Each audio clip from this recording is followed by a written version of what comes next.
Okay,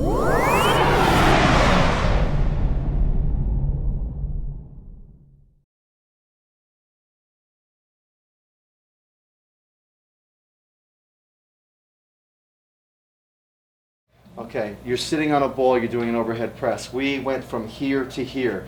Feelings, thoughts? I like that I felt it more in the front of my shoulder than I did everywhere. And I didn't get the clicking when I had my arms. That's all I wanted to hear. Okay. So what we did is we still gave you the overhead press. I'm not saying it's wrong doing it on a ball. Just please, if a trainer tells you that you're going to work core because you're sitting on a ball doing an overhead press, walk out.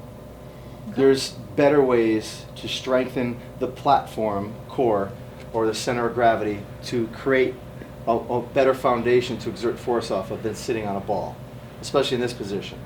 You know, if I wanted to do a balance and stability move with you and I wanted you to do dumbbells, I'd put you in that same position and I'd say to you, hold your arms by your side. I'd say lift one foot off the ground so I could slide a piece of paper under it. Oh, just enough to put a piece of paper under? Just a piece of paper under it. Go into that same position of the shoulder press. Okay? Don't change a thing. Nothing moves. The femur doesn't drop. The femur doesn't drop. It doesn't put any pressure on the stick, and it doesn't drop. Do an overhead press for me in that anatomical safe position. Okay? Now, the only thing I don't like is the back of your calf is touching this ball. You're cheating. Okay, sit tall and do that same overhead press with one foot off the ground. Okay, right now as a trainer, I'm not thinking shoulders at all. I'm thinking, can Kendall maintain this position, this anatomically correct, perfect posture, sitting tall, holding her femur off, that's pulling on the pelvis, that's creating intersegmental stability. Can she hold the position as she goes through a motion? Switch legs. Okay, can she hold the position and sit in perfect posture as she goes through a motion of overhead press? Well, not on this side, I can't. Okay, we also could counterbalance this and we could say, I'm going to take this dumbbell only, just put this by your side and let it relax, palm up, and do that overhead press. With this leg up? Nope, or just, with this leg up. That's what I thought. It wasn't going to work the other way. Yeah.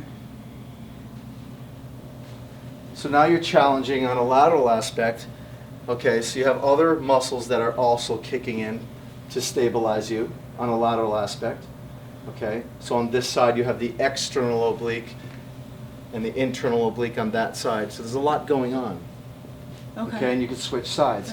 Now now the goal again is an overhead press movement.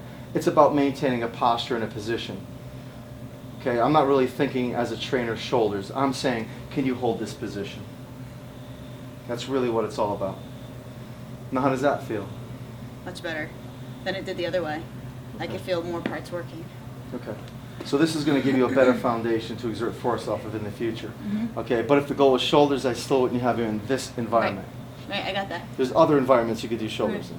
And also, you know, depending on your goal, you said to me, I keep hearing miss fitness. I'm thinking getting leaner, burning as many calories as possible. You don't want to be that bulky. No. At all. No. Okay, so I would incorporate and do more integration where you're doing a shoulder press and a step back lunge at the same time. I'll get into that later. We do it with a straight bar or a dumbbell. There's other forms of doing it so that you're doing everything's kicking. The entire kinetic chain is working rather than just sitting here doing your typical bodybuilding type overhead press. Okay. So to speak, you know what I mean? Yeah.